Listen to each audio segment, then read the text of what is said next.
And if you get the credit when you win, then you have to take responsibility when you lose. Absolutely. That's what happens when you're a superstar. What else we got, Yeezy? All right. Well, the arrest has been made in that shooting that happened in Sacramento. 6 people were killed, and 1 person has been arrested so far. Dondre Martin, who's 26 years old, was booked for assault and illegal firearm possession, according to Sacramento cops. They have yet to file any charges, but city officials have previously stated they believe there was more than one shooter early Sunday morning in the melee in the city's downtown area. There were 6 victims, like we said. They were all killed when multiple suspects opened fire at around 2 a.m. as locals were leaving clubs and bars. 12 other people were injured in the gunfire, 4 of whom were in critical condition as of Sunday.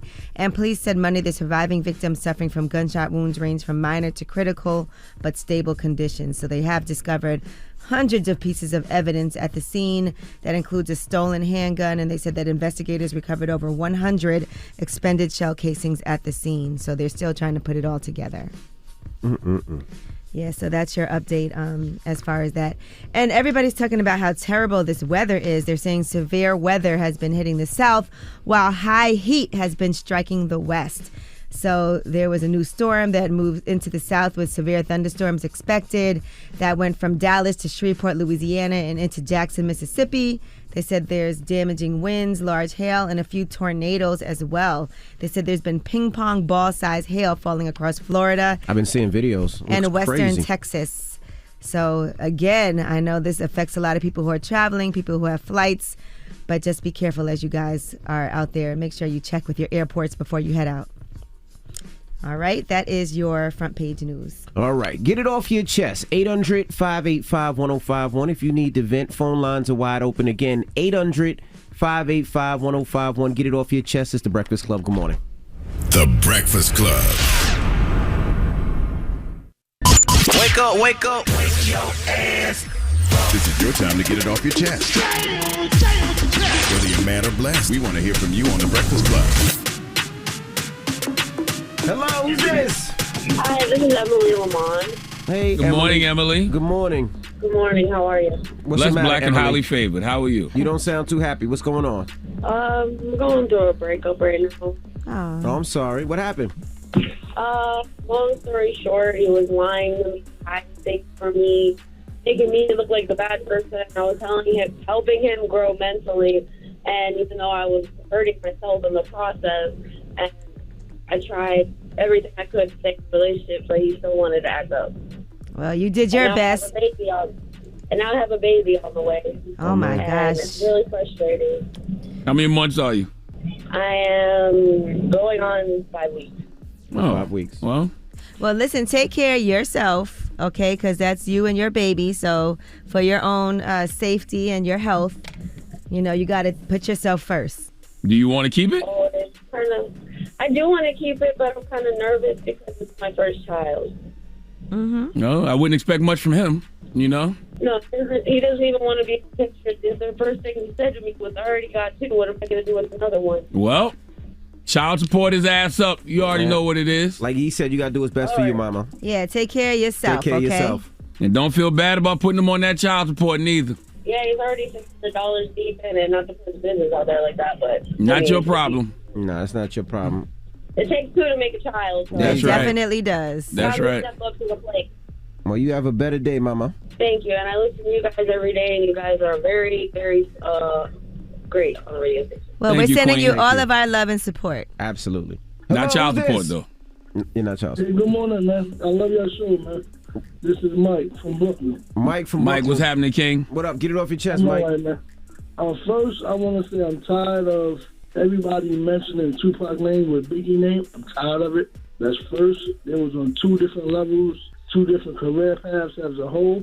And MCing, there was 2 different MCs completely. Second, I want to get off my chest. I'm tired of so-called AKA black people and African Americans calling themselves that name because we are Aboriginal, indigenous to this landmass, and we keep giving away who we are as individuals to say we African, and there's no evidence saying that we have our great-great-grandmothers are African or grandfathers from Africa.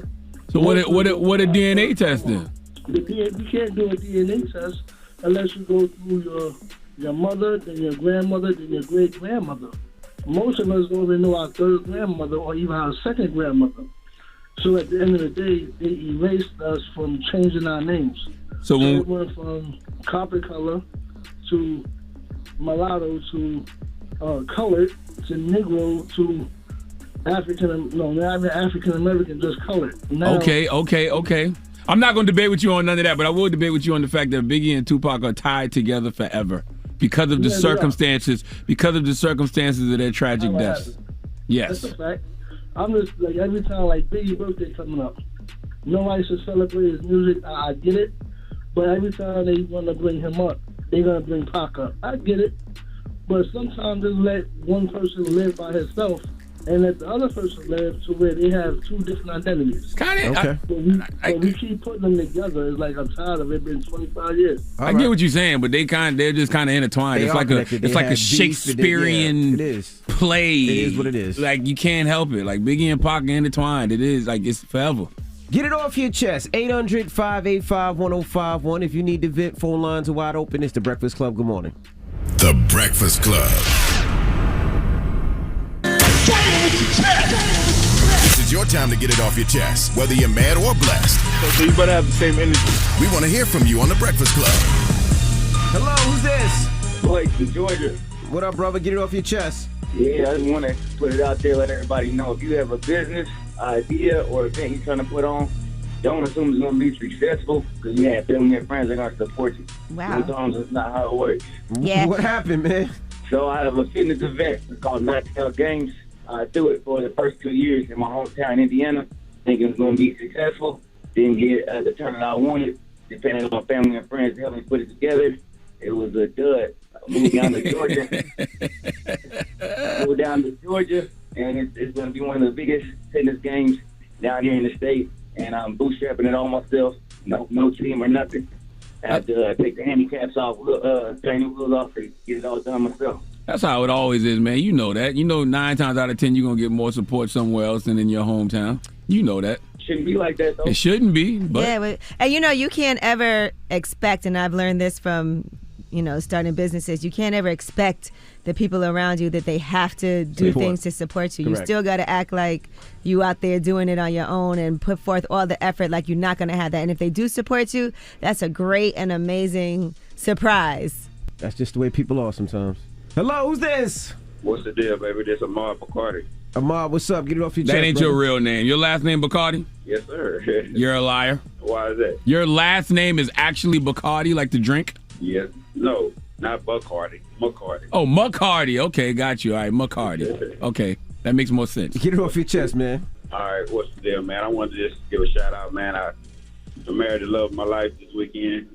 Congratulations, King. Lady. Thank you, sir. That's what I like to hear. Want to shout out Keola McCarty, the new Miss McCarty. Yay. And I want to say I love her.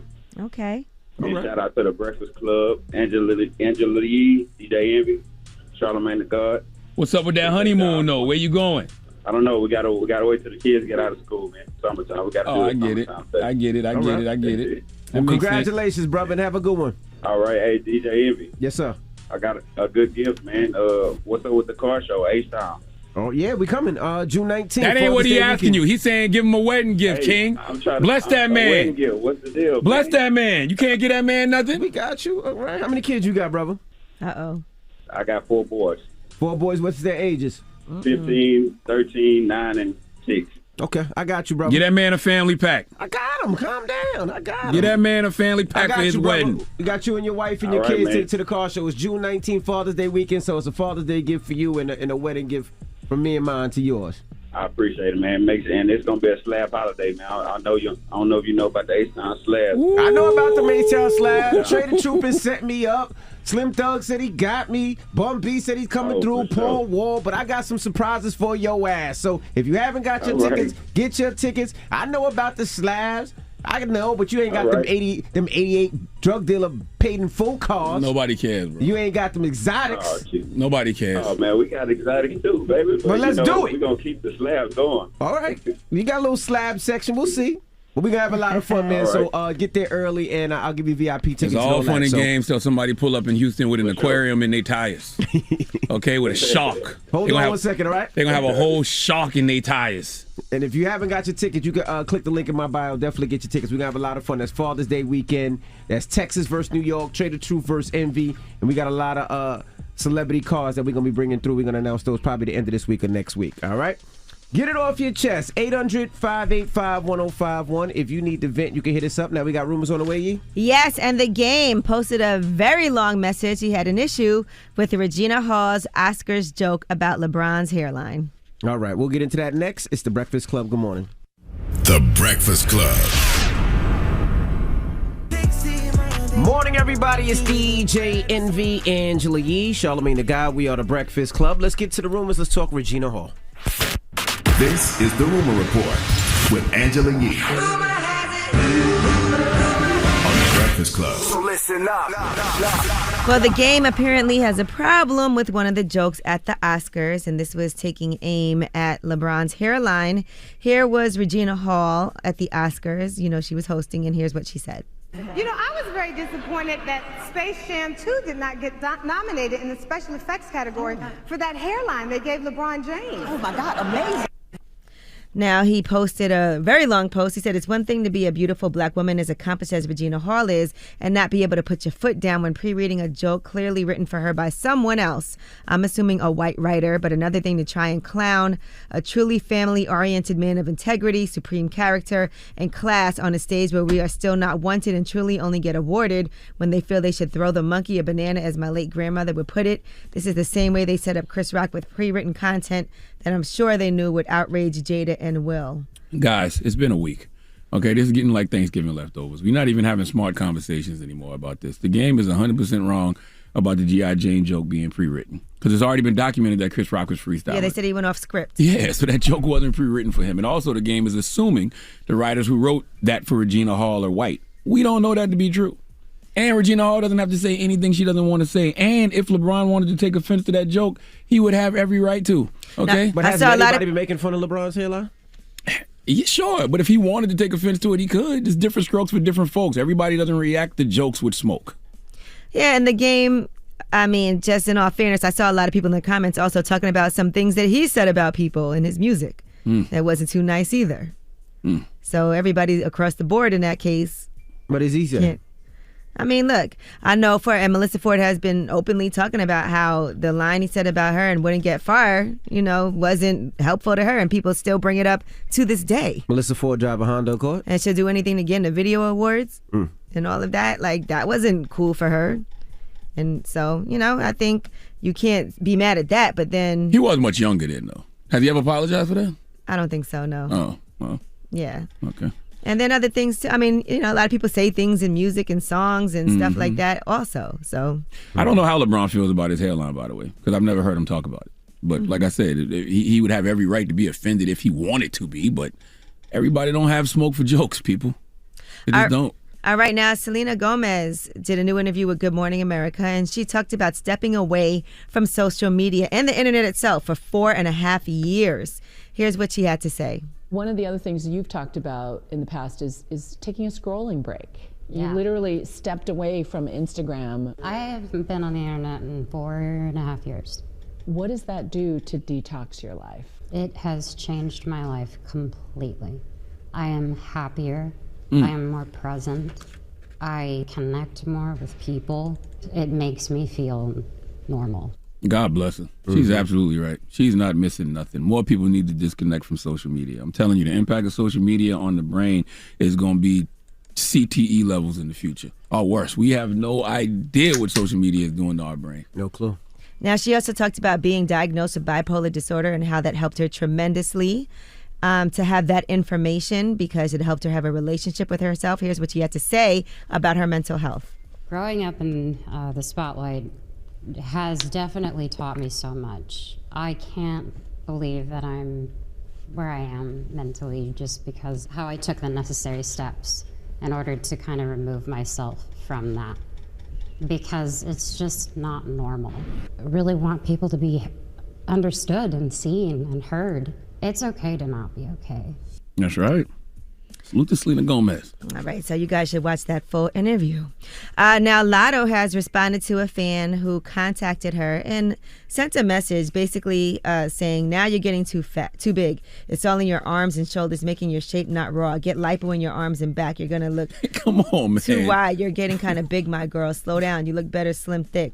Rolls and boxy ain't it. I'm just saying you're still pretty, though. I like people to let me know and not just talk about me. What they look like. Right. Let so me look, see, I need to see your shape now. Now you got to show your shape. What So- you look like, La?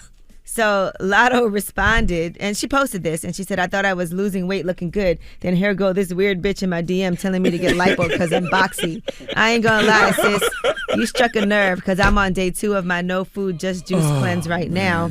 And she said, I'm getting off birth control. I'm sick of y'all telling me I'm gaining weight. That ish hurt my feelings for real. So don't say nothing when and then she said, never mind. See what I mean? Please stop letting social media dictate your mood. Please stop listening to these miserable ass people. Do you understand that the law of energy is that energy is never lost or destroyed, just merely transferred from one party to the next? These people are miserable. They see you living. They see you winning. They see you having a good time, and they just want to ruin your day. Stop letting them do that. I would never let nobody know that. Even if I felt that way. Even if I felt boxy. I'm not letting if I felt boxy. Okay, I'm not letting you know I feel boxy. You're not getting that one. No way, Jose. You're getting blocked. All right. Well, Haley Baldwin is also speaking out. Well, Haley Bieber, because, you know, she's married to Justin Bieber. And that's because there were a lot of posts that people think that she's pregnant because she was wearing a flowing gown with Justin Bieber. So she said, I'm not pregnant. Leave me alone. People are something else. Isn't it crazy? Now, how do people pick and choose, though? Like, why the person didn't think Lotto was pregnant? Why she just went in on her like that? I don't know. You know what I mean? Like, how do people pick and choose? Maybe one was belly, and then the other lady said, didn't she say arms and legs and lipo or something? I don't know. Please, man. Everybody, disconnect from social media. I'm telling you, Digital Minimalism by Cal Newport. Please read that book. All right, now Squid Game. If you guys love that and thought it was shocking at the same time, the creator of Squid Game is planning something else that is, quote, even worse, okay? And it's a film. The working title is called Killing Old People Club, or KO Club. It's based on a novel, according to Variety. They said it will be more violent than Squid Game, and he reportedly already has developed a 25-page treatment for the movie. Mm-hmm. He expects it will be yet another controversial film. Where's Squid Game 2, though? I thought they were working on that. I thought he was If doing they're that not first. doing it in the hood, it's pointless. I don't know, but Do it in the hood. Everybody trying to repay their PPP loans.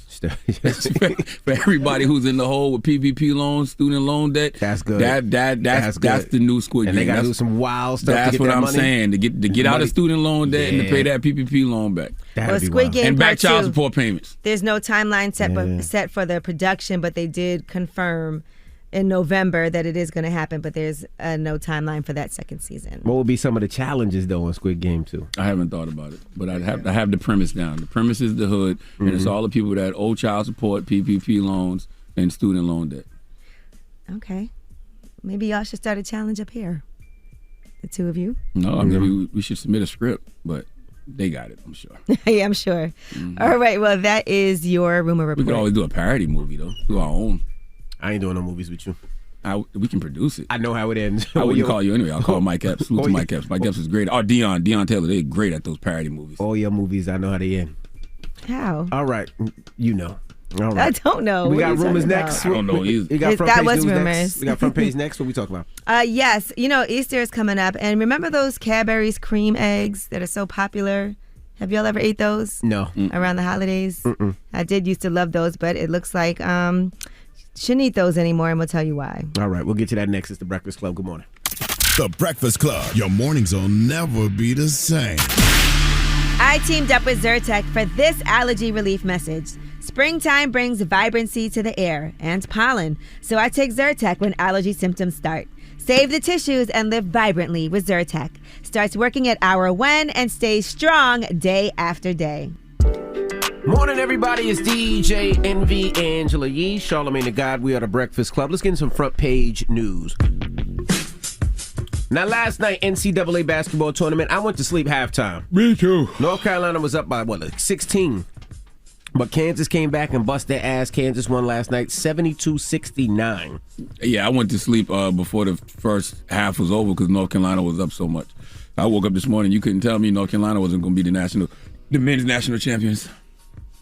I definitely thought so. But what else we got, Yeezy? All right. Well, an investigation has uncovered the horrible truth about Cadbury's cream eggs. Now, you know, that is one of the best loved brands around Easter. It's a classic cream egg, 200 million sold every year. And each one comes with a Cocoa Life stamp to show that the ingredients are ethically sourced. But Channel 4's Dispatches did a whole child labor abuse study, and they actually went to Ghana, West Africa, where they did an investigation. Reporter Anthony Barnett met children as young as 10 performing work on cocoa farms in the blazing heat for up to 9 hours a day. Small children with 3-foot machetes going through the tough weeds with no protective clothing. And many of them had a lot of injuries from the hazardous work. The farmers are paid so little they can't afford to hire adults to work on the farm, so they have to use their children. They're paid less than £2 a day for the cocoa that they sell. And so that's the U.S. company that now owns Cadbury. So the kids are taken out of school to work on the farm.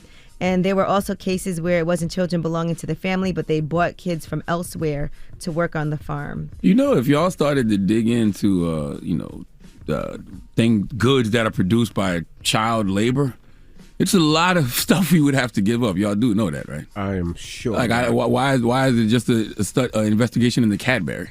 Well, this is just one thing here now. I mean, there's investigations all the time about child labor in other countries. Yeah, alcoholic beverages, your iPhones, like it's so many goods that are produced by child labor throughout the world.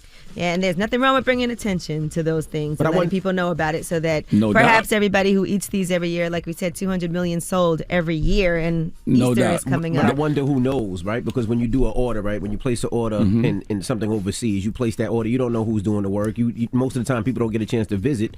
You just order these things because it's usually cheap. Yeah, and it's always easy to give up things like Cadbury eggs. I don't eat no damn Cadbury eggs. I see. Well, 200 million people buy them every year. No doubt. But when you start, what about these iPhones? We willing to give those up?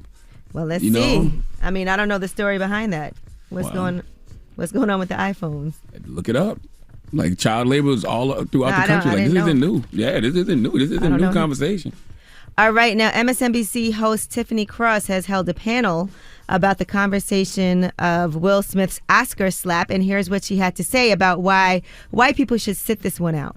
To put this in context for, our white fellow countrymen as best I can.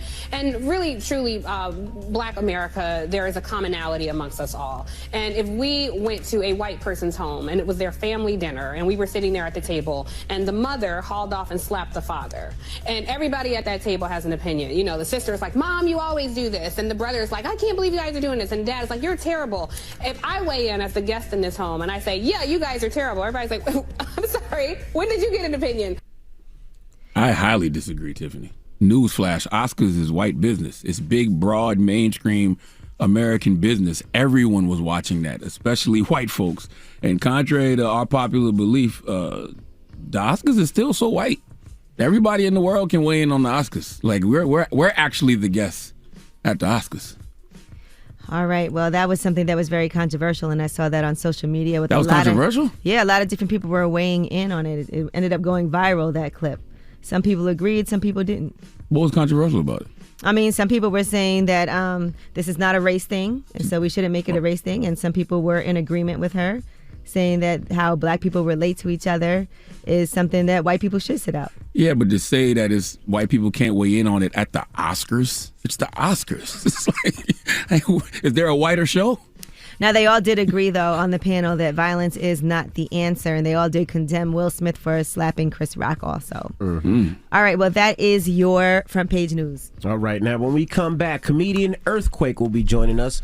We're going to kick it with him. He has a special on Netflix called Legendary, produced by Dave Chappelle. So we'll talk to Earthquake when we come back. It's The Breakfast Club. Good morning. The Breakfast Club. Everybody, it's DJ Envy, Angela Yee, Charlamagne the Guy. We are The Breakfast Club. We got a special guest in the building. Yes, indeed. The legendary comedian Earthquake. Welcome, brother. Well, thank you. It's an honor, man. I've been looking forward to this day for a long time to be on this show, man. And it's an honor, a privilege to be here. How you feeling this morning, brother? I'm blessed, man, to be quite honest with you. I'm very blessed, man, and things are good. Things are good. You look like it. The money look right. Well, it finally got through a 30-year overnight sensation, you know what I'm saying? 30 years. So took this while for everybody else to see what I've been doing for 30 years, but it came through. How have you stayed so relevant in these 30 years? Most comedians, well, a lot of people don't have a long career, but your career keeps going and you keep reinventing yourself. Well, the truth of the matter is, you know, when you have a talent such as mine, persistence, you know what I mean? And you're dealing with a thing that's subjective, you know, what's funny to one person not be funny to the other. And then on top of that, to be honest with you, when you cater to our people, I'm not a mainstream comedian such as, like, I lived here in New York.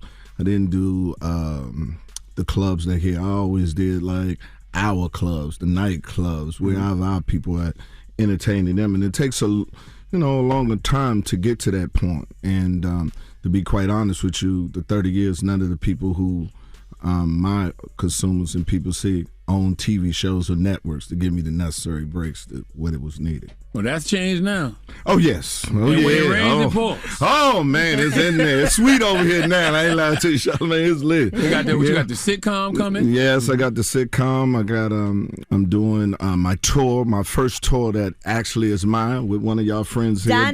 Donnell Rollins. We're doing 20 city tours on that. I did my first lead in the movie with Donnell. So, we did that together, and life is good. Oh yeah, man, getting a lot of texts. Hey, big head. Oh wow! You know, I saw Dave Chappelle performing in Atlanta over the weekend, and one of the things he was talking about was your special, and he was saying this is the first time I'm producing a special that I'm not in. So, what was that like for you guys to even come together to decide to do that? Well, you know, I've been knowing Dave for over 25, 30 years. I mean, I own my own club in Atlanta, and we booked him. And I seen how much money we was paying him. I was like, what the hell is this month? So how long ago was this? This was 93, 94. Oh, wow. Yeah. Just see, Dave has always been the LeBron James of our profession, baby Jesus. He always had it. The mainstream ever, you know, loved him to death, you know. And so when we booked him, I'm like, who is this kid we paying all this money to? So I went to pick him up.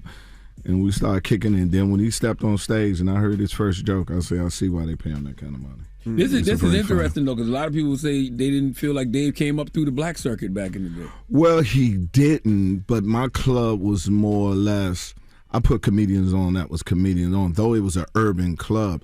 It was white. It was, I took comedians that was funny and introduced all type of comedians to our crowd and the rest of it. And he didn't do many black clubs, but he did mines. You know what I mean? So it was a blessing on that part. Yeah, it wasn't until like the Chappelle show when black people got on. Exactly. And no fault to him. Like I said, it's two different ways to get it. Most of the ones that really get it like Dave come through the main clubs, you know, and people such as me and the Bruce, the Arnez, the rest of them that cater to our people. Take us a little longer to get known. And for the other side. So, you know, whichever way you want to get it down. The other misconception is that comedians are broke because they don't see y'all. Right. But y'all in these clubs every weekend.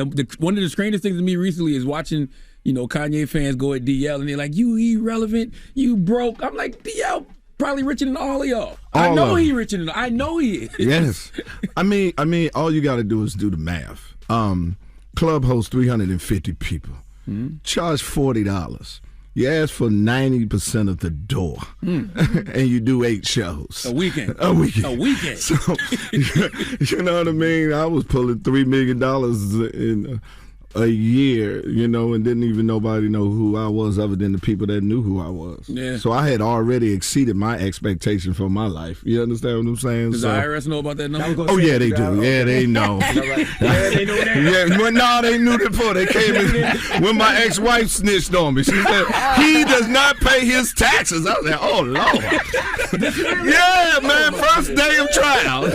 I want to put something on the record. He does not pay his taxes. Damn. How long was you with her? Oh, man, I was with her for 3 years. It took 9 years to get a divorce. Damn. I said, I could have killed her and been out on probation by now. This is ridiculous.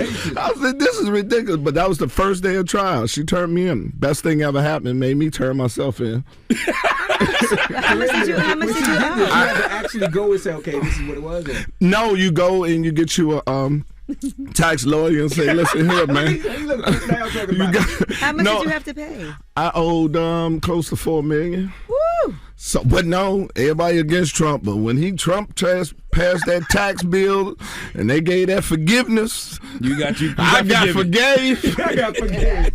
I ran down there with that check and here you go. I ain't gonna tell you how much it was, but it was nowhere near $4 million. Thank God. Thank Look God. at God. Oh man, I'm just telling you, I was sitting there, here you go. It was the first day. It took me like 15 years between me and Uncle Sam with his molesting self, because he played with you anytime he wanted to. One other thing you talk about in your special is you got your prostate exam for Right. the first time. Right. What's funny about that? Well, it is funny because it's the procedure itself is against everything we are as a man. And you have to really love yourself to say, okay, I will take on this uncomfortable procedure. Now, some people And like, it's right. yeah, I'm just saying, some people don't mind it. Well, I don't know who that is. I know I do. I mean, It starts with the blood now, though. Nowadays they do the blood test. Yes, but see, from the blood, they look at your PSA and see what the level is, and that will make you go and see should they look further. And when they did mine, it was high, and it turned out I just had a large prostate. You know what I mean? But you have to go and you constantly have to monitor and make it do. But the uncomfortableness, it was. And it was you gonna do that unexpected too. for you because it's not like you prepared. Well, you don't. You go get a physical, and then they tell you your prostate is, and then they do a referral. Your primary doctor give you a referral. Next thing, this dude is right here telling you bend over. Like, hold up, man, we got to make another appointment. This was just a consultation. That's why I said it ain't all about the PSA levels. Sometimes the doctor think you cute. Yeah, come on over here. Yeah, you cute. No, you big finger bastard. No, you ain't putting that NFL knuckle in here. You better bring somebody else in here. You know, they asked my wife to leave. I was like, man, would you leave for a second? I'm like, whoa. No. She can stay with me. Yeah. Oh, you wanted her to watch? And then he told me what they got to do. I'm like, babe, you can step outside for a second. Nah, that's the last thing you want your woman to see. Yeah, that's like oh, man, I'd rather see somebody whoop your ass than to see your wife. You over there cringing, man, because he broke me down. I mean, but I just broke down. Knees went weak. Went straight to my stomach. I was no good, man. So you have to stand up, or what do you? Well, you bend over, you know what I mean, and you got to crush it, push yourself, and once you hear that glove snap, it's on. Did you cry though? Did you cry? Yeah, I cried. I said, and I told him in the joke, I bet not go home and Google and find this another way you could have tested me. This better be the only way you could have came to this conclusion, or I swear I'm coming back and whipping your ass in front of all this equipment. Well, it's good that you did, though, because black men are not only more likely to be diagnosed with prostate cancer, but also more likely to die from it. True. Yeah. And the procedure has a lot to do. Plus, it's a silent killer. You don't get you don't break out in no rash or no herpes thing on your face. You need something on it. So, we'll just ignore it. And for black men, too, we don't like going to the doctor because we feel, once you get the diagnosis, it's a death sentence, which, no. Your ancestors paid to build this country. The least this country can do is take care of you. That's right. I always felt that. All right, we got more with Earthquake. When we come back, don't move. It's the Breakfast Club. Good morning. Morning, everybody. It's DJ Envy, Angela Yee, Charlamagne the God. We are the Breakfast Club. We're still kicking it with comedian Earthquake. He has a special on Netflix right now called Legendary. Why is a special so important for a comedian? For me, it was special for the world to see what I've been doing for 30 years with a new platform. Because it's kind of like, somebody comes see a live show, they see it and it's over with, Charlamagne. But the special is seen by masses, it's sitting there and it solidifies your work. Like y'all come up here, y'all so culturally relevant that y'all set the tone. This MC is better because we love him for his bars and his music. Y'all sit here, I listen to y'all all the time. Comedy is the same way. Here's the work. Now, who's funnier? Yeah. Not who's the better movie star, because remember, all the comedians that movie star got all their work based on them being funny. That's right. You understand? Right. They didn't compete against Denzel. They got the job off it. So if we're going to talk about funny, then you have to put your work out here and say, let it speak for itself. Right. Let it speak for itself and tell me who qualified, what qualification it takes to get your approval to say, hey, his is the funniest or not the funniest. And that's why specials are so important. So it's like a shot across the bar to the rest of the comedians. Now, this is what I got. Because all those credits you got don't matter nothing when you touch that stage. It'll get you the first 5 minutes of, hey, people happy to see you. Then they sit in their seat and say, all right, bring it to you. And it can't save you. And we don't have nobody. You can't bring no dancers out. You can't say let the DJ play. Yeah. Can't bring another rapper up and let him rap. You can't play another person's song, beat to get them off you. It's just you. And I love it. Yeah, and if you're a certain age, it's like a comedian's album, right? 'Cause yes. I can say Earthquake the funniest, but then somebody gonna be like, well, what joke is it? What Yes. special is it? I gotta Right. be able to point to it. Right. You know what I mean? Right. Exactly. And that's why it's so important. Here's the work. Here it is.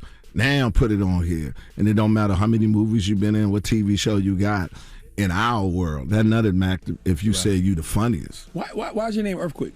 Because I came up with this name in case this hustle didn't work. I wasn't gonna mess up my good name. You know what I mean? So if the comedy didn't work, they say, "What's up, Quake?" Hey, Quake, my name Nathaniel. I don't know Earthquake. What the hell wrong with you? But it did work out, so that's why I named myself Earthquake. You know, to tell the truth about it. I wrote a joke one time, said, you know, anytime your mother take every precautions to make sure she doesn't get pregnant and conceive a child, and she still get pregnant, there's nothing else you can name that child but a natural disaster. Jeez. Would you get married again after everything you went through? Yes. I believe in marriage. I just married the wrong person. You know what I mean? I really married the wrong person. And now that the woman I have in my life now let me know that I married the wrong person, and I was dating the wrong women in my life. So, you know, once you get a quality woman in your life and you know what a woman can bring to the table in her totality. I was more of a superficial type of dude, just appreciating the physical attribute of the women, not even seeing all the other things that was available to making me a better man. And once I seen that, it changed my whole life. I bet you had to make, like you just said, you had to make adjustments with yourself too, though. Yeah. You had to become a better man. Well, it does, but by better man, I should have demanded more. Mm-hmm. I settled for the least of what a woman had to offer instead of the most. I was feeling complete with just having, you know, to be honest with the achievement of the physical connection that I had with it. You know, that was it. Yeah, I got a bad, yeah, exactly. You know what I mean? I'm banging. This is what I got. That's it. So that's, at the ignorant point, was thinking that's what you have women for. Not having for, but it fulfills their description with you, and that was so far off, so primitive, primitive. What was your thoughts when Chappelle came to you and said he wanted to do this special? Well, I thought it was a prank because the president of Netflix called me and called my agent and said, Dave Chappelle would like permission to have your number to call you. I just signed a verbal deal for him to produce your special. I thought they was pranking me, like one of them Ricky or one of them doing them prank calls. So I said, sure. And then Dave called me, hey, I want to do your special. I said, bet. And we put it together. And I knew it was going to be a game changer because of who he was. Wow. Where'd y'all shoot it? My hometown, Washington, D.C. Yes, in a black club called the Jazz Club there, Blues and Jazz Club there. So I want to do that. I know y'all had a relationship, but y'all must not have been in communication that much for the agent to call you. Well, we had I just think that's his process on how to do it. Mm-hmm. Dave does he reminds me of Dr. Dre. You know what I mean? I worked with Dr. Dre when I was doing those the voices for those speakers, and he did, you know. And he was in the lab having make us say the words over and over again. Mm-hmm. He was particular how he did it, and Dave's the same way. And his way was letting Netflix call me to get my phone number for me to tell. Make it feel more official. Yes. Yeah, more official. What voice did you do for Dr. Dre? You know them Beats, those Beats speakers that they had out? Yeah. We used to, me, Corey Holcomb, I forgot the other person. We was the voices for that. Really? Yeah, man. And we had to go into the studio with Dr. Dre. And I mean, he would have us going over the words. I'll say, listen, man, I'm not a rapper. It's the only way I could say the this many times. Can you say the like this? I said the. God damn. But he was particular about it, and we got it in. All right, we got more with Earthquake when we come back. Don't move. It's the Breakfast Club. Good morning. Morning, everybody. It's DJ Envy, Angela Yee, Charlamagne the God. We are the Breakfast Club. We're still kicking it with comedian Earthquake. His special, Legendary, is on Netflix right now. Now, we got to ask you, what were your thoughts on the Will Smith, Chris Rock slap? Are you scared to go on stage now? No. You have any trauma, Earthquake? No. You sure? I'm personally speaking, I feel sorry for Will because, you know, he's being beaten, abused by Jada. It just is. That's what happens when a man is in love with a woman that doesn't love him, and he's doing everything to try to win her love. And I've been there before. You have to make a decision: either accept it for the love she's getting it and just accept that, or just leave it alone. But you will never ever win her over because you can't make her heart feel what it don't, and she don't. And her actions that night showed it. And I feel for him, and I guess he feels that. Huh? What you mean the actions that night? I mean, even if he felt that he disrespected her, she knows her man, and she saw he was about to go up here. A woman that loves you will stop you. And then, you know, we do radio. We know the rules of FCC. You was at the Oscars, and Will doesn't even cuss, and he's out here using profanity on a live broadcast. He know Hollywood. He knows the rules. She didn't try to stop him on there on 2 occasions. And then lastly, man, she has yet to release the statement to say, hey, man, my man is a good man. He lost his cool. It's not indicative of who he is. He got over 3 decades of good work towards the people. He never had that. He lost his cool and nothing. No. She left a statement. I can't quote her, but it's a time of healing. I'm here. Yeah, healing what the season. hell? The healing season. I wonder though. Like, I like the fact they haven't released a statement other than to just hold themselves accountable. Like, you know what I'm saying? Red Table Talk. Yeah, he hasn't deflected at all. Like, that's well, rare. I mean, she hasn't. She protecting your man. Nothing. Well, she should protect her man. The reason what he did was in protecting her, and your woman will come out and vouch for you that that's not you. That is not him. It's just a natural, in my humble opinion, a natural reaction for a woman who sees the significance of what he did and what it's going to cost him if he was doing it for you. They probably decided not to say anything until they probably release a joint statement together or an interview together, something like that. Yeah, but this at some point, man, you can't look what's politically correct. You have to circle the wagons and say, this is my man. This is what I care about. He's not like this. He lost it that day. He's human, and please don't let this night, define who he is as a person. Like, how do we know they not? Like, how do we know, like, maybe, like I said, maybe they just sitting back like, you know what, we'll speak when we're ready. Like, why do they have to speak now? Like, what's the point? Who they doing that for?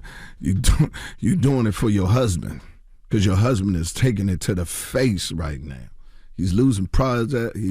They're holding up on projects. He has made an egregious area on things that he is patting his whole life to not see. I remember when Will was taking shots for not being the rapper who cussed. That's right. And who was looked as corny and the rest of it. And he dealt with all that without being hammer and going with bump to the bumps and changing this. He didn't succumb to the pressure on the outside.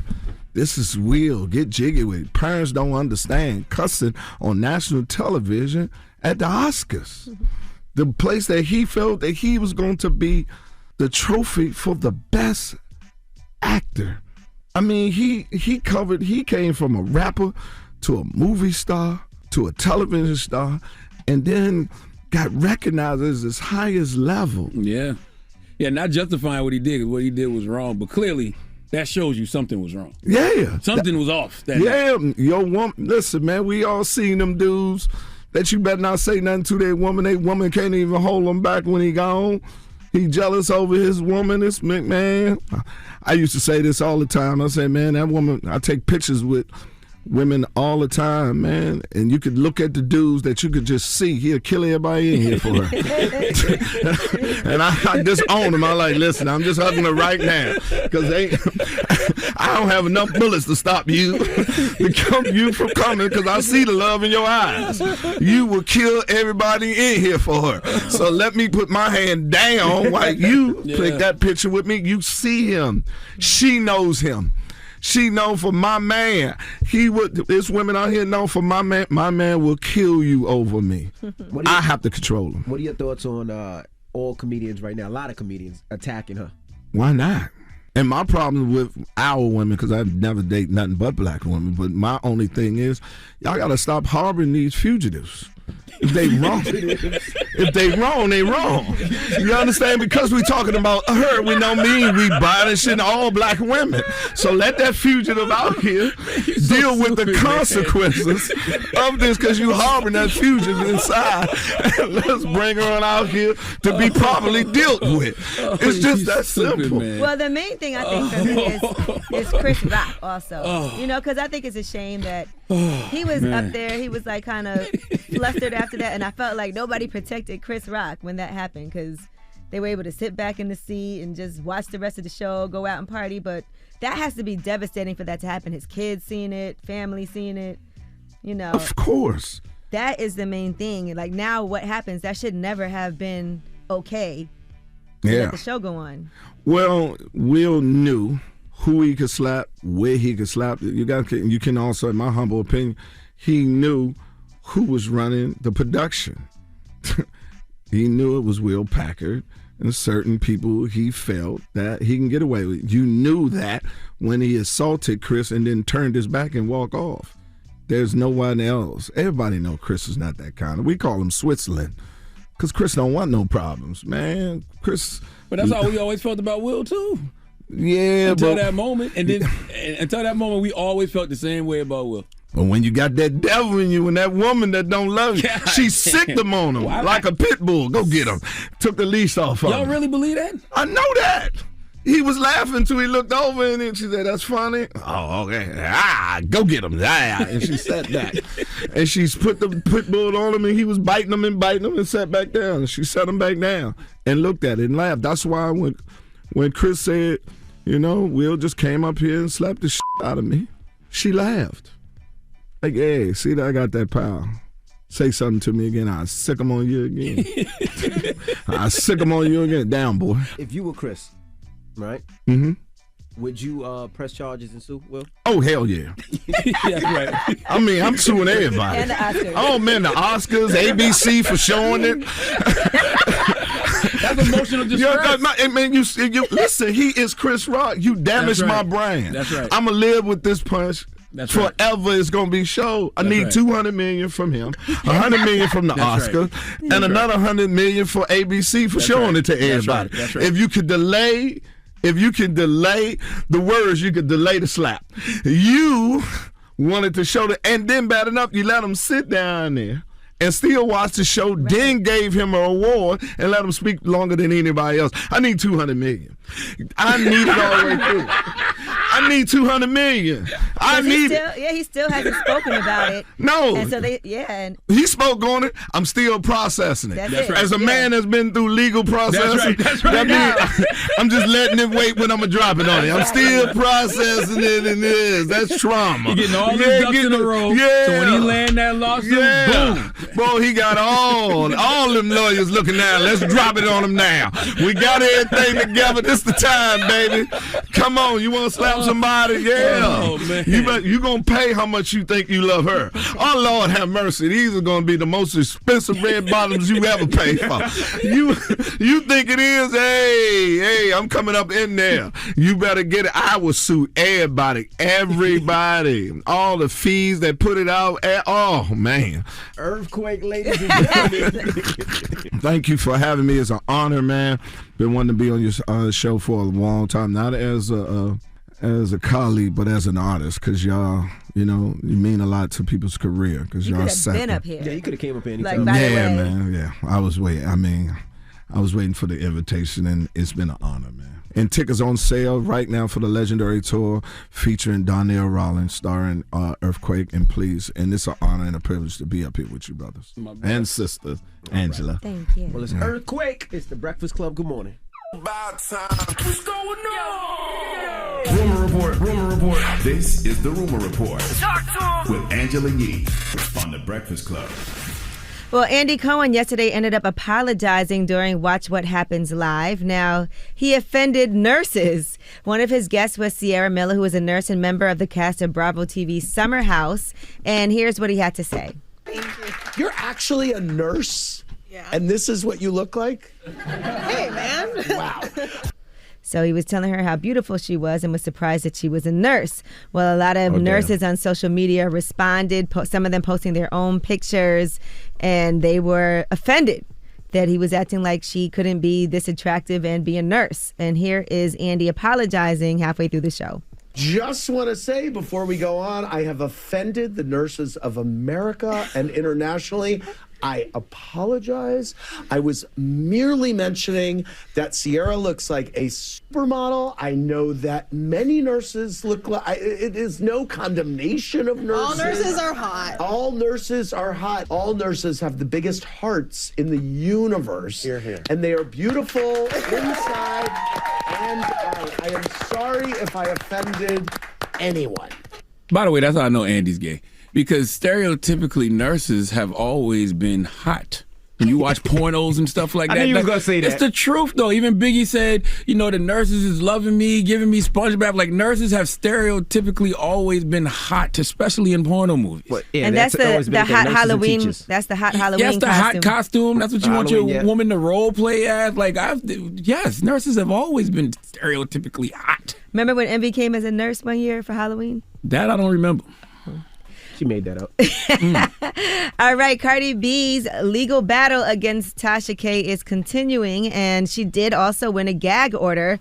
So now YouTuber Tasha K has to delete videos and never repost them. She had sued Tasha K back in 2019 over what her lawyers are saying was a malicious campaign to hurt her career and reputation. Now she is forbidden from discussing Cardi in relation to herpes, cocaine, and other slanderous matters. And also has to take down those videos where she's saying things about her that are negative and nasty and also not true. So Tasha K and her legal team are still planning to appeal this verdict. If they do overturn the verdict, the injunction would be nullified.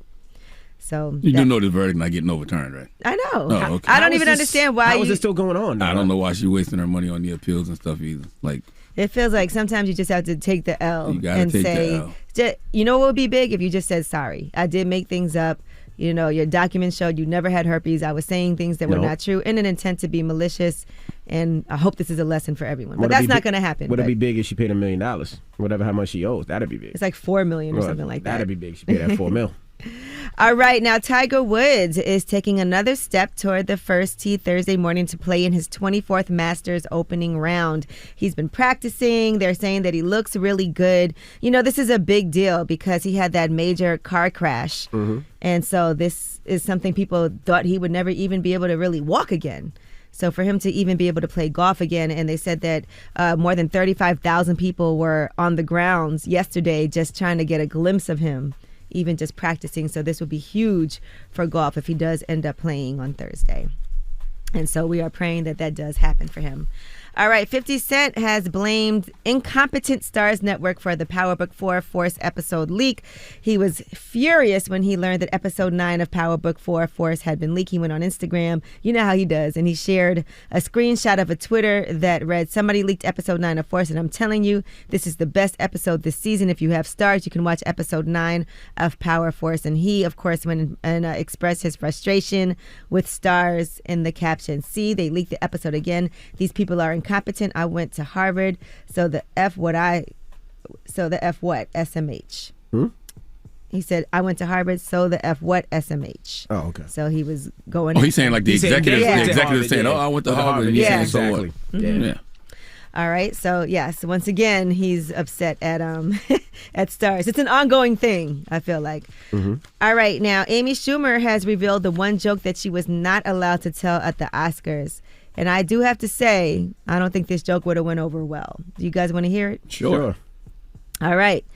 So she jokes that she allegedly wasn't allowed to say on TV. This joke: "Don't Look Up" is the name of a movie. More like "Don't Look Down the Barrel of Alec Baldwin's Shotgun." Don't Look Up. Yeah, that wouldn't have went over well. It's just not. It's not funny. First of all, "Don't Look Up" is the name of a movie. "Don't Look Down." Was it a shotgun? I don't think it was a shotgun. No, it wasn't a shotgun. Yeah. She said, things got to make sense. She said, I wasn't allowed to say any of that at the Oscars, but you can just come up and slap someone. This was during one of her stand-ups. Somebody reported on it. You know, you can't record it, though, so. Oh, she's probably joking. They probably never really wrote that. That's probably a joke. If she did that at her stand-up show, she probably was riffing at her stand-up show. This is why they don't allow cameras and videos at stand-up shows, because then people hear things and then they try to explain what they heard, and that's probably not even what she said. Well, they also said during the set she did have jokes planned about Joe Rogan and the sexual misconduct allegations against James Franco, but I guess those didn't happen either. But I guess she was talking about a lot of jokes that didn't make it. Mm-hmm.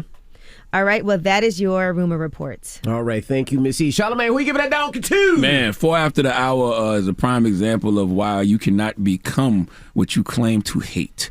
Okay, there's a North Carolina medical student who needs to come to the front of the congregation. We would like to have a word with her. All right, we'll get to that next. Keep it locked. It's The Breakfast Club. Good morning. The Breakfast Club. Your mornings will never be the same.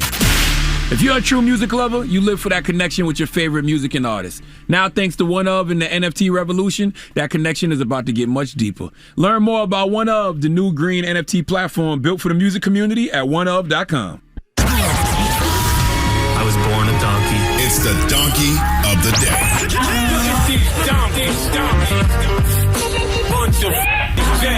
That's time for the donkey of the day. That's pretty funny. Charlamagne the devil? Possibly. The Breakfast Club. Yes, donkey of the day for Tuesday, April 5th goes to Cashel Del Rosario, a fourth-year med student at Wake Forest University. Now, I've told y'all a million times on this radio, I hate performative wokeness. Okay, all you woke people need to get some sleep because you so tired and you don't make sense when you tired. Okay, sleep deprivation slows down your brain cells. Do you know research shows reaction times are dulled as much by being sleepy as they are by alcohol? So yes, take your woke ass to sleep. Okay, Cashel Del Rosario is a prime example of a woke human who needs to get some damn rest.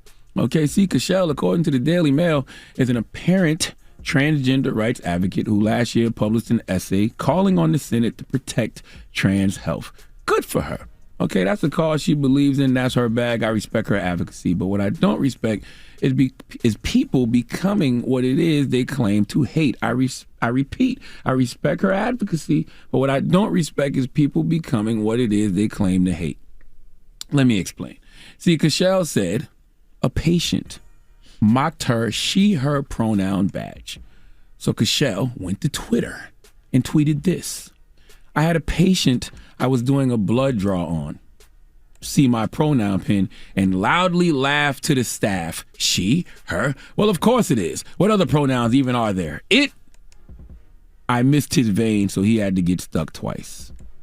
If you don't understand what that tweet means, then what she did was allegedly brag online about intentionally injuring a patient. Cashel has claimed to have purposefully missed the patient's vein during a blood draw, so she would have to jab him twice. Now, since the tweet, Cashel has taken down all her social media accounts. Okay, all of them gone because she realized quickly that her whole future is potentially in jeopardy, all because she wants to entertain a bunch of nothing-ass nobodies online. Do you realize these internet people not dying for you? Do you realize these folks on the internet are not paying your bills? Why did you do this? And then immediately run to social media for validation. This is what I mean when I say the internet impacts our brains in ways we don't understand, because she made this decision to poke this man twice based off the validation she was hoping to receive from social media.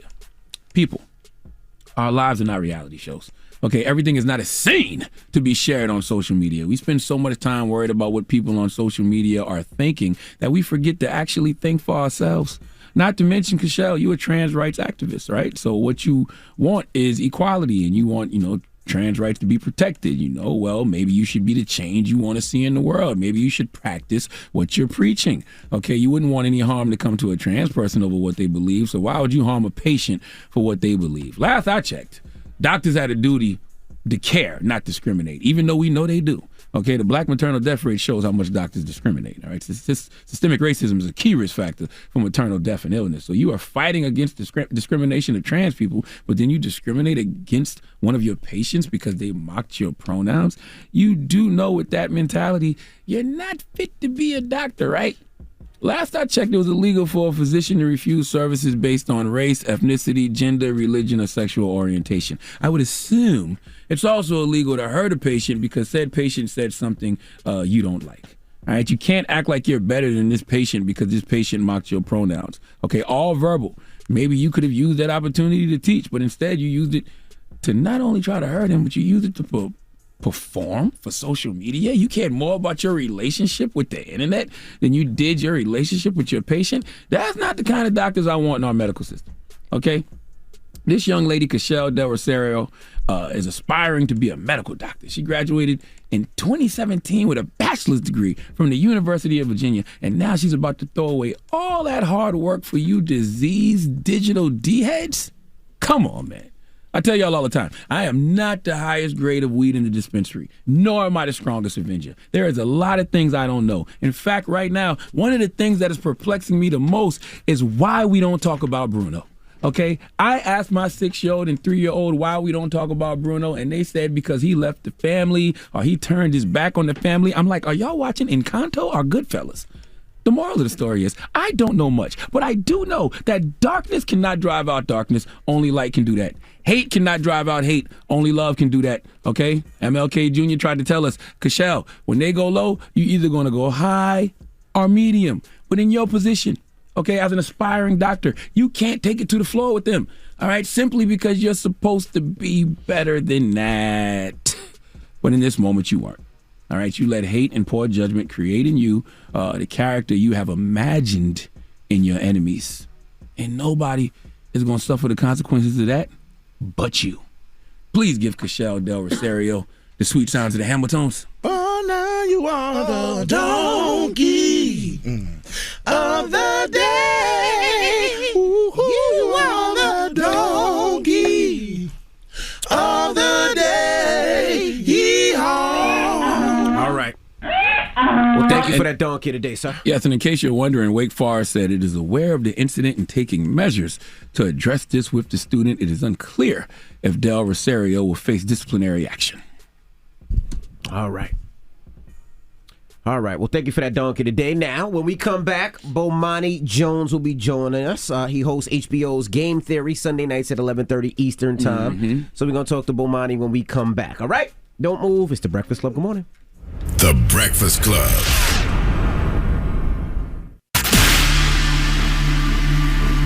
Morning, everybody. It's DJ Envy, Angela Yee, Charlamagne the Guy. We are The Breakfast Club. We got a special guest in the building. Yes, indeed. Bomani Jones. How's it going, brother? Good, man. How about you? Doing good, doing good. Blessed, black, and highly favored. Some people say you're the smartest man in sports. Like, literally, though. Because don't you got like a high IQ? I mean, I guess. Yeah, I don't remember the last time I checked it, right? I'd take somebody else's word for it. You never did an IQ test? I mean, at some point, I guess. Yeah. But, I mean, people say that, and it's interesting because I know a whole lot of really smart people that work in this. Like, I don't have a handle as to why it is people have decided that that's me. But, I mean, I let them ride with it. That's a good compliment. Yeah, I let them ride with it. Not a bad label to have. No. I mean, it's worse things you can call me. Absolutely.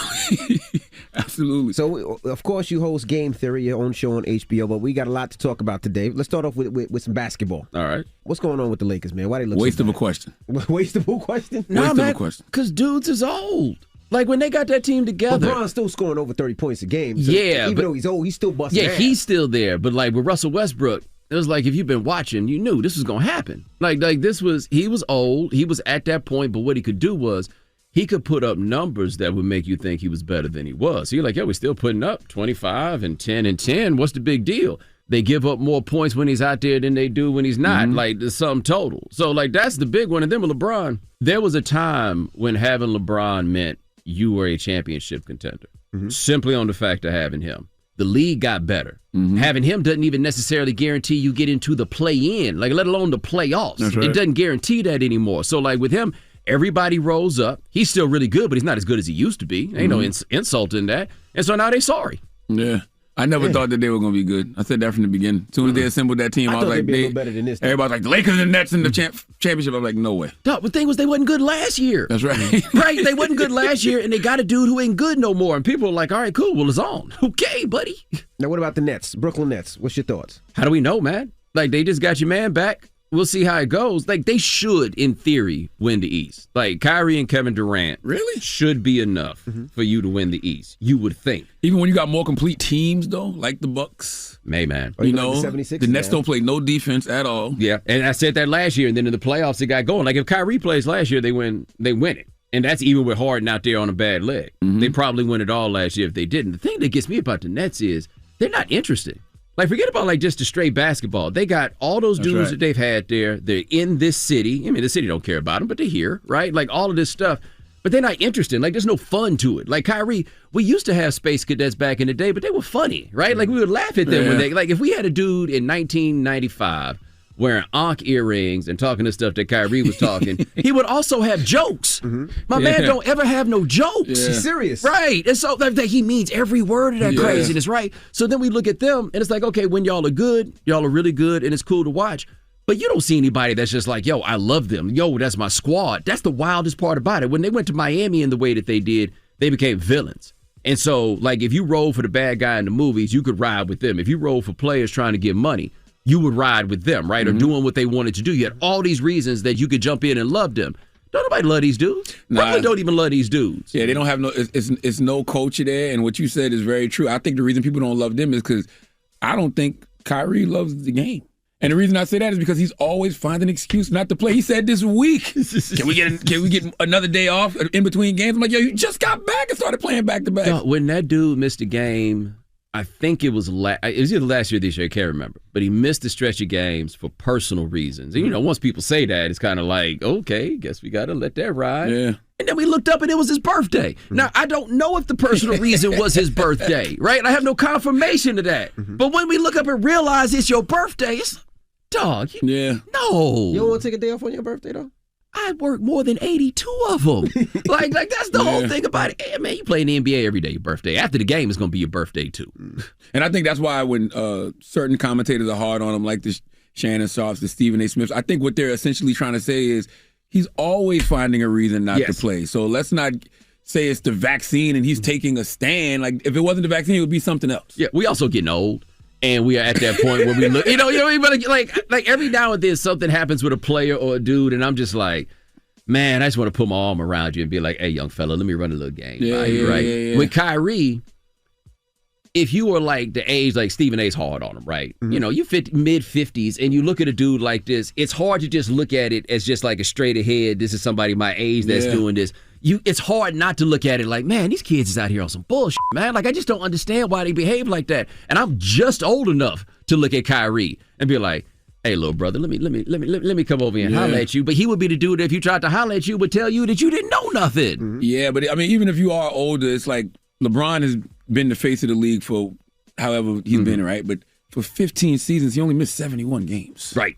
So he's out there. Yes. You know what I mean? So it's like, what excuse does any player have when you see that? Michael Jordan played 39 minutes a game when he was 40 years old with the Wizards. Like, he was out there every night with it. You know, but something happened. And if you ask me where the NBA went wrong, and it's not even the whole league's fault, but this happened.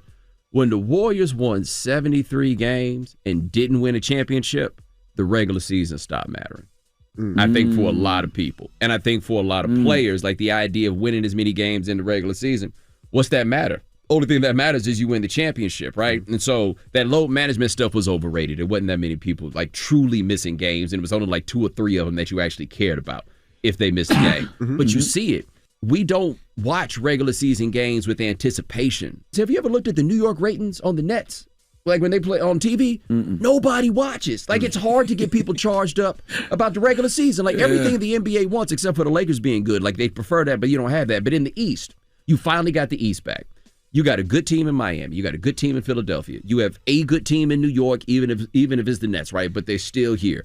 Boston had the best record in the East as a couple days ago, but they're right there in that mix. It's all that stuff. Yeah. How much do you hear people just talk about the NBA? Just on that. It doesn't happen like that anymore. So who wins it this year, in your opinion? And see, that's kind of the fun part. I don't know. I don't think anybody knows. I think we all guessing. Going in, I thought Miami was going to win the East and probably Phoenix in the West. If I had to guess, it's probably going to be Phoenix. Like, think about this. Phoenix went to the finals last year. Phoenix is killing it this year. They killed it without Chris Paul. They killed it with Chris Paul. When's the last time you heard somebody just talking about the Suns? That's right. Golden State was my preseason pick, so I'm sticking with them. But yeah, it's going to be between Golden State, Phoenix, and I wouldn't sleep on Memphis either. I would like it to go to Memphis. I don't know why people say Philly, though? You won't put Philly in there? No. People say Memphis not now, but why not?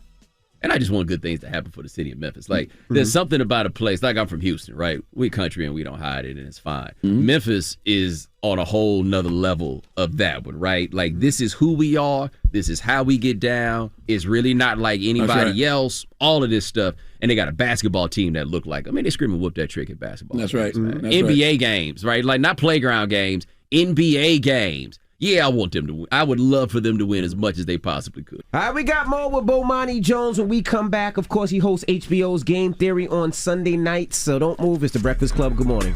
Morning, everybody. It's DJ Envy, Angela Yee, Charlamagne the Guy. We are The Breakfast Club. We're still kicking it with Bomani Jones. He's the host of HBO's Game Theory. Charlamagne? Now, you got a new show on HBO called Game Theory. What's the format of the show? I caught like the Stephen A. Smith conversation.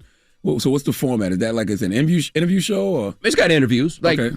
It's hard to say what we got a little bit of everything at this point with the way that we're doing this. So we're coming off the top in some form of fashion, kind of talking about the news of the sports week, right? But we do it on Sunday. We do it once a week. We got to tape it in the afternoon. So I can't just respond something like right away. So the Will Smith thing, for example, happened like 30 minutes before we aired. Oh, damn. So we're not going to be in a position to like turn that around. But I'm going to give you something off the top with that. We're doing interviews. The first couple shows, we had Stephen A. Smith the first show. We had Vince Staples on the second one. We have Roy Wood Jr. We got Tracy Morgan coming up on the show this week. We got little interstitial content, pre-produced stuff. Some of it's scripted, some of it not, that we just kind of throw in there to kind of give you a palate cleanser. And then what we want to do after that is like a longer essay that's going to explore something in sports. But I got a team of 6 comedy writers behind us to help bolster up all of that stuff. We got a real strong field department, so we go out here and record stuff. And so what we're starting with is, if you watch any stuff I've done on ESPN, people like to hear what I think about something, right? Like, hey, what you think about this, whatever it happens to be. It might be sports, it might be not, right? But people just want to hit me and be like, oh, what do you think about this? Okay, cool. So I'm coming in the meeting on Wednesday like, this is what I think about this. How do we put this together? It might be we put it together just by writing something out. It might be we put this together and we come up with some kind of field piece that we can go out there and shoot with people or with actors or whatever it is. But it all starts with what I'm thinking, and now we're like, what's the best way to put this together? Not we're going to put this together like this. Like, what's the best way? So when we started figuring out what the show was going to be, so in November, I'm like, okay, let's start figuring out what some of these long essays are going to be. And I was like, our first show is on Selection Sunday. We're going to be in the Mike Krzyzewski farewell tour. All right, so let's do something on the legacy of Coach K. And I stopped and I was thinking to myself, I was like, so why is it that black people don't rock with Duke like that? Because I sure as hell don't. But I'm like, but all of us don't. Like, how is it? Not like they was the only team with white dudes. And then I stopped and thought about it, man. If you of that age, all the teams we grew up loving, man, they beat the shit out of. Georgetown. Michigan. Michigan. UNLV got them that one time. Then they came back around. Temple, Arkansas, all of them. So I basically just have this whole thing about how Duke has just, every team that black people loved, they beat. And then I'm talking to my producer, and he says, so what if we did a museum exhibit at a Black History Museum about Coach K terrorizing Black America? So what do? We build up an exhibit of Coach K called The Boys in Blue. Coach K's March Across America. We built the whole exhibit. We call it the Schomburg Center in Harlem. And we're like, hey, we got this idea. Would you let us host this? And of course, we're afraid they think we're going to like disparage the name of the place. We laid it out for them. Man, the director of the exhibit is in the damn shoot by the time we wound up doing it, right? Then it's like, hey, man, it's Michigan. Okay. You think Jalen would be down to come through? So I called Jalen Rose. I'm like, Jalen, big favor. Would you mind just stopping through for the exhibit? Jalen show up in like $25,000 worth of clothes. Come stand and it's part of our exhibit on this. You know what I mean? So like, that's how we're coming up with this. And we got things and topics that we can talk about that I don't feel like you're going to see anywhere else. This past week, we did a thing on HBCU sports. And, where everybody's like, oh man, now all the kids are going to go. And I'm like, you sure this is a good idea? And so now we got a place where we can get on HBO and spend 10 minutes, not just talking about HBCU sports, but in a way that I think is legitimately and truly relatable to people who didn't go to HBCU, people who don't even know no black people, whatever it is. It just gives you a look at all this stuff. And so I think this, how do we make this three-dimensional? How do we put this in a space where we can make this as deep as possible? Because I can do a bunch of things. My team can do a bunch of things. So we don't have to be standard in any of this. We can just figure out what the best thing is that we can do. Oh, and we go out every week, hit the streets, bring the cameras out, and just talk to people outside about like what's going on in sports. So you get that element too of like actual people being in it. See, I like when real conversations come out of, you know, whatever it is I came to this show for. Like if I'm coming to a Bomani Jones show and he's talking sports, the Duke, you know, and beating the black teams thing is phenomenal. Right? But then it gets to a larger conversation of what is blackness. Because I think about Duke had mad black players, but I also remember Jalen Rose saying how corny they were. And how they were bougie and elitist. And I was like, well, that ain't my type of black people. And that was me being young and ignorant because black people aren't monolithic, but that's what I thought. Yeah, and we had like the 20-minute version because we had to cut it down to like 8. We were getting into all of that stuff, right? Like that's where we can go. Or you get like, we had Roy Wood Jr. come on, and he's been doing some work with Major League Baseball trying to increase black participation in baseball in various ways. And he grew up in Birmingham. And he's a Dolphins fan. And I could never understand how he was a Dolphins fan. And he explained it very easily.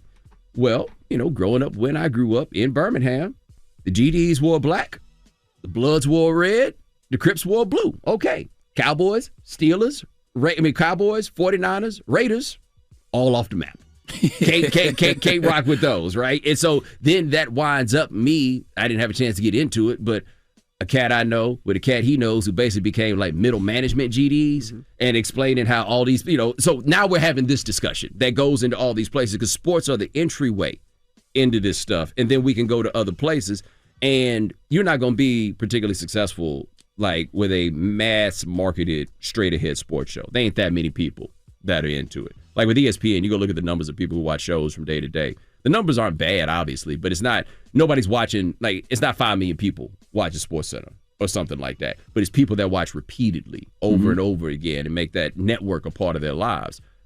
You're not going to go off of ESPN and think you're going to hit people with nuts and bolts sports and they're going to watch it. Like, you're going to have to give them something that applies to their lives more broadly. And that's what we're going for. You know, I wanted to ask you back to basketball right fast. You know, everybody, especially recently, been having the GOAT conversation, right?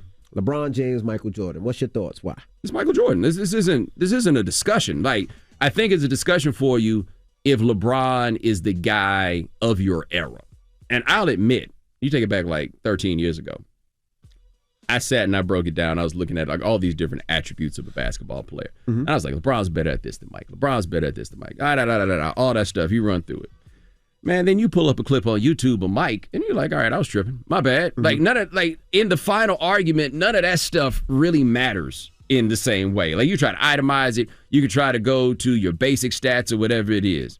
If you were here for this Mike thing, and you've been here with this LeBron thing, you can be wildly impressed by what LeBron has done. But somebody got to finish number 2. There's a lot of dope songs that never get to number 1. That's right. That's a dope song that just didn't make it to number 1 all time. Wow. Game Theory. Bomani Jones. HBO, definitely check it out, and we appreciate you for joining us. What's the day and time? No, man, Sunday at 11:30 Right after John Oliver. Right after John Oliver, man. I ain't gonna lie, it's hard for me to stay up, too. So HBO Max is there waiting on you in the morning.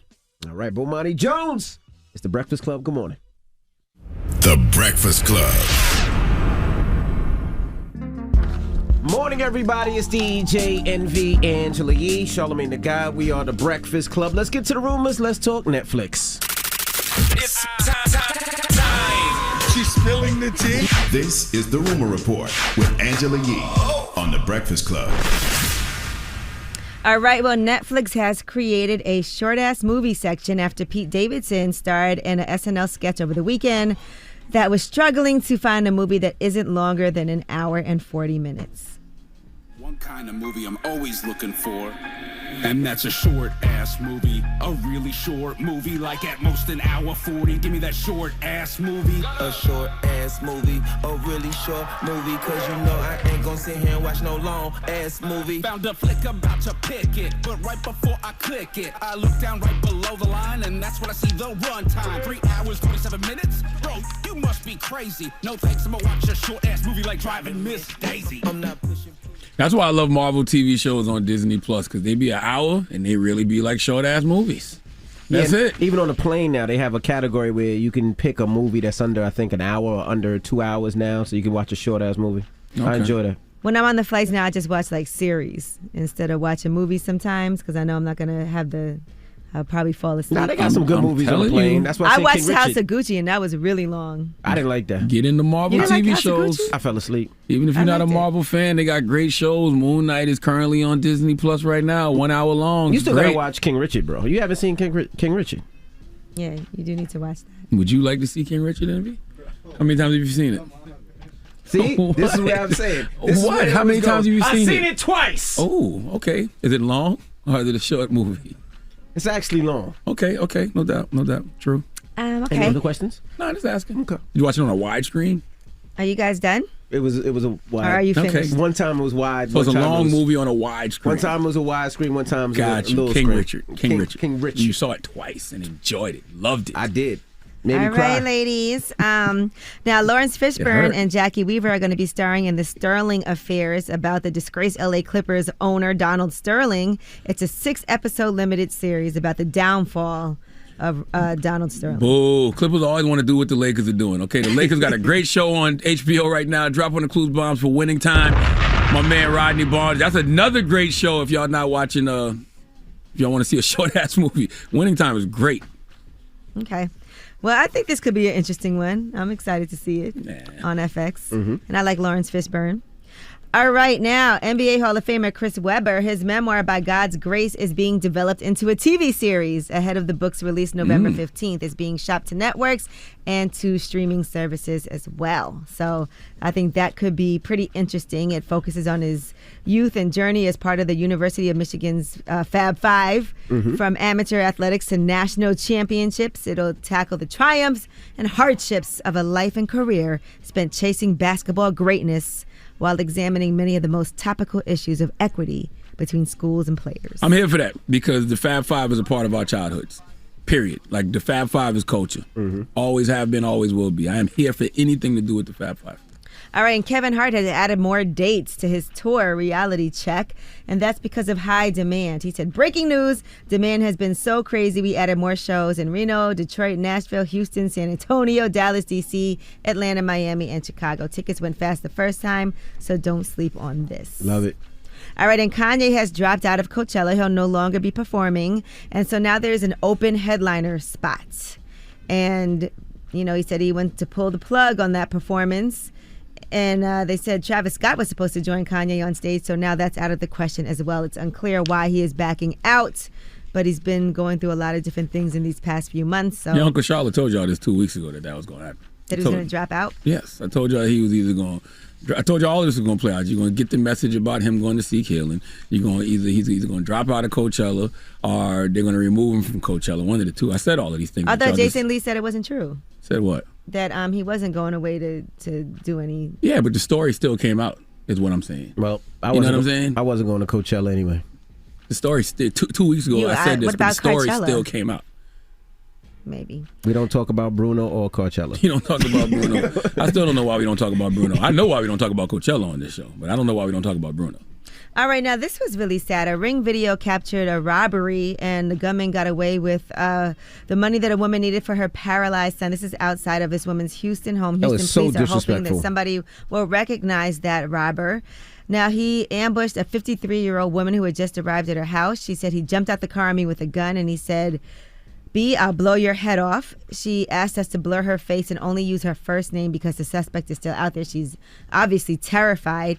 She threw her purse and her other belongings toward the gunman. He searched her pockets, took her bag, and she had just come back from the bank, so she had a lot of cash on her. She said she had $3,900. She had just cashed her income tax check. Somebody it was had money. to know that. Yeah, she got lined up. Yeah, somebody had at to know the that. bank made a call. Somebody had to know she was coming back with that. Followed home because he threw the bag and the phone at her and was like, take that, and he still went in her pocket. That's so, right. So he knew. That's right. It was money she was planning to use to take care of her son, who was confined to a wheelchair, by the way. And she said her son was crying, Mama, I'm sorry I couldn't help you. You know how sad that is? So Trey the Truth did actually... Shout to Trey. Yes, track her down to help her out. So I think that's great. And that he went, he said, I made it to her. I made sure she know the real ones don't stand by or approve of what happened to her. And also blessed her. Protect our own. I told her she should create her own personal GoFundMe because a lot of people want to help her. And the dude picture is out there. So I hope that, Is it? people... Yeah, I saw the dude's It's on picture. Ring. So if the dudes, what's that, Houston? It's in Houston, right? It's Houston, yep. So if people in Houston know something, y'all should definitely say something. You know what I mean? Because a person like that, you could absolutely, positively be their next lick. If you do that to an older woman like that, they'll do that to your mama, they'll do that to your aunt, they'll do that to you. It don't matter. Lock his ass up. Let the white man deal with it. That ain't nobody that we should turn our back and ignore. We need to make sure if you know anything, say something. Absolutely. Okay? And that is your rumor report. All right. People's Choice Mix is up next. Let's go. Morning, everybody. It's DJ Envy, Angela Yee, Charlamagne the Guy. We are the Breakfast Club. Now we got to shout to Earthquake, the legendary comedian Earthquake, for joining us this morning. Salute to Earthquake. I'm actually about to post the clip of Earthquake saying that black women need to stop harboring fugitives. If you're right, you're right. If you're wrong, you're wrong. We want to see what kind of discussion that sparks on social media. All right, well, make sure you check out his Netflix special, too, by the way. Hilarious. All right, and also shout out to Bomani Jones for joining us. Salute to Bomani Jones. And I'm going to tell you something, man. If y'all don't get up off of Jada, y'all going to make Jaden put that white Batman suit on, and he going to come to his mother's defense sooner than later, okay? Do y'all want that smoke with young Jaden? Huh? Do y'all want that smoke with the Karate Kid? Y'all really need to think about this before y'all continue y'all assaults on Jada Pinkett Smith, okay? Okay. Morning, everybody. It's DJ Envy, Angela Yee, Charlamagne the Guy. We are the Breakfast Club. All right, and I just want to let you guys know I will be doing a live today. You can watch it on Global Citizen's YouTube page. We'll be talking about COVID, and I will have some doctors who are experts to answer any questions. They're not going to tell you that you have to get vaccinated or anything like that, but they do want to discuss all the questions. There's a lot of misinformation out there. They want to correct any of that misinformation, make sure you know what's going on. Also give you whatever alternatives if you make a decision about what you want to do about your health, just to let you know the best way to move forward. And then after that, for all of my Brooklyn Nets fans, I will be dropping in live on the Yes Network app. So if you download the app, we'll be able to have some fun during the Nets game tonight. You got a positive note for the people? I do have a positive note. It's simple, man. The best revenge is none. Heal, move on, and don't become like those who hurt you. Breakfast Club, bitches! Y'all finished or y'all done?